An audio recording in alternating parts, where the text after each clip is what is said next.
আজকে আপনাদের সামনে এমন একটা ব্লগ নিয়ে চলে এসেছি, মানে এটাকে আমি দুঃখের ব্লগ বলবো নাকি খুশির ব্লগ বলবো কী বলবো আমি বুঝতে পারছি না। তো আপনারা এই ভিডিওটা দেখে আমাকে কমেন্টে জানান যে এটাকে কোন টাইপের।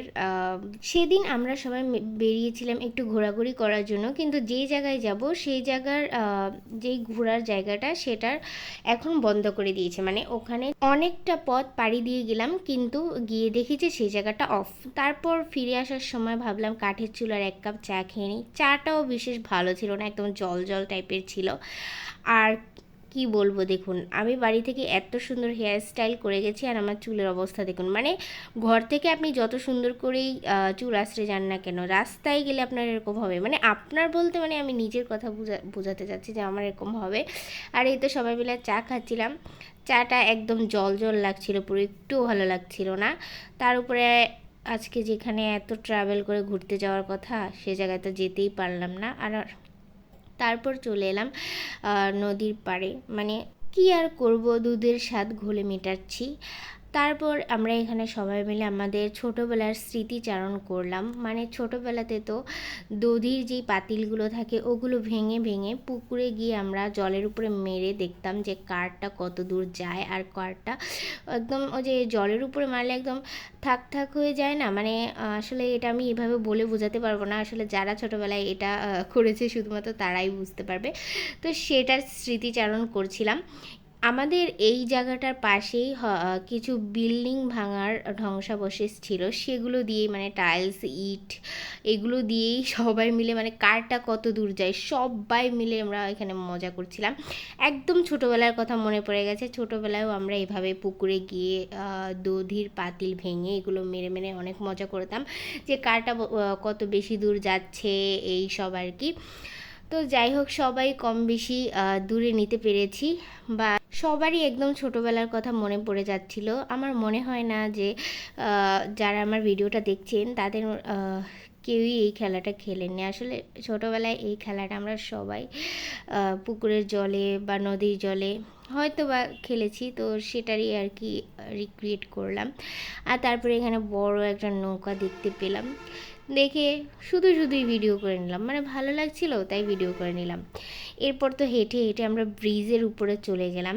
এখানে এসে আমরা একদম জম্পেশ ঝালমুড়ি ফুচকা চটপটি এগুলো খেয়েছি সবাই মিলে। আমি ফার্স্টে খেয়েছিলাম চটপটি, তারপরে খেয়েছিলাম ঝালমুড়ি, তারপরে খেয়েছিলাম ফুচকা। অ্যান্ড ওই দিন তো আর ঘোরা হয়নি, তাই এর পরের দিন আমরা আবার আরেকটা জায়গায় চলে গেলাম নদী দেখতে। অ্যান্ড এই তো নদী দেখতে চলে এলাম। মানে মূলত কথা হচ্ছে নদী দেখাটা নয়, আসলে এখানে একটা ঘোরার জায়গা হয়েছে সুন্দর। আমি একটু পরেই দেখাবো সেই প্লেসটা। আসলে সেই প্লেসটা কিছুদিন আগে উদ্বোধন করা হয়েছিল, সেটাই দেখতে এসেছি এখানে সবাই মিলে।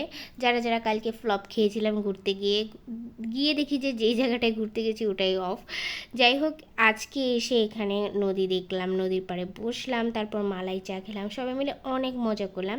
নদীর সাইডেই চেয়ার নিয়ে অনেকক্ষণ বসেছিলাম আর চা খেয়েছিলাম। এর মাঝেই চোখে পড়লো এই পালতোলা নৌকা। অনেক বছর পর এই নৌকাটার আবার দেখা মিলেছে, অনেক দিন পর দেখলাম। আর এই যে যেই জায়গাটার কথা বলছিলাম, এই যে এই জায়গাটা কিছুদিন আগেই উদ্বোধন করা হয়েছিল, মানে ট্যুরিস্টদের জন্য। আর তাছাড়াও ঘুরতে যাওয়ার জন্য একদম অনেক সুন্দর একটা জায়গা। এখানে যখন আমরা গিয়েছিলাম তো অবশ্যই টিকিট কেটে ঢুকতে হয়েছে। আর এই হলাম আমি, মানে জাস্ট আমার ভাবটা দেখুন, ভাবের শেষ নেই। আর এই তো উপর থেকে পুরো জায়গাটার ভিউ দেখাচ্ছিলাম আপনাদেরকে। আমার জায়গাটা খুব খুব খুব পছন্দ হয়েছে। এটা তো জাস্ট একটুখানি উপর থেকে আমি দেখাচ্ছি, এর এর উপরে আরেকটু জায়গা আছে বসার, ওইখান থেকেও আমি দেখাবো। আর এই হলাম আমি, আর এই হলো আমার ভাই আর দিদি পিছনে ছবি তুলছে, আর বাকিরাও বসে আছে। আর আমি তো ঘুরে ঘুরে পুরো প্লেসটা দেখছিলাম, আমার অনেক ভালো লাগছিলো। বিশ্বাস করুন, সত্যি কথা বলতে আমার অনেক ভালো লাগছিলো। একদম নদীর সাইডে জায়গাটা ছিল। আর এবার আমরা আরও উপরে চলে যাচ্ছি, যেখানে আরও বসার জায়গা ছিল সেখানে। আর উপরে উঠতে উঠতে উঠতে উঠতে নদীর আরও সুন্দর বাতাস বইছিল, মানে নদীর পাড়ে অনেক সুন্দর বাতাস। আর এই দেখুন পুরো জায়গাটার ভিউ এখান থেকে। এর মাঝেই চোখে পড়লো এই মাঝিদের নৌকাটা। দেখলাম যে তারা মাত্রই মাছ ধরে এনেছে, আর এখান থেকে বাছাই করা হচ্ছে মাছগুলো। অনেক রকমেরই মাছ পেয়েছে, যেমন ইলিশ, তারপরে তোপসে মাছ, তারপরে আরও অনেক ধরনের মাছ পেয়েছিল। তারা এখানে এগুলো একদম মানে ভাগ ভাগ করে সব রাখছিল। তো আমাদের দেখে অনেক লোভ লাগছিল যে মানে একদম নদীর টাটকা মাছ তুলে তুলে আনছে। আর এর মাঝে আরও কিছু নৌকা দেখতে পাচ্ছিলাম যারা অলরেডি মাছ ধরে চলে এসছে। আর এরপর তো নদীর পাশে আমরা এখানে খাবার অর্ডার করি। এখানকার পাস্তাটা আমার অনেক পছন্দ হয়েছে। আর এই হলো আমার 2 দিনের এক্সপিরিয়েন্সের একটা ভিডিও। তো আপনাদের কেমন লেগেছে সেটা অবশ্যই কমেন্টে জানাবেন। টাটা।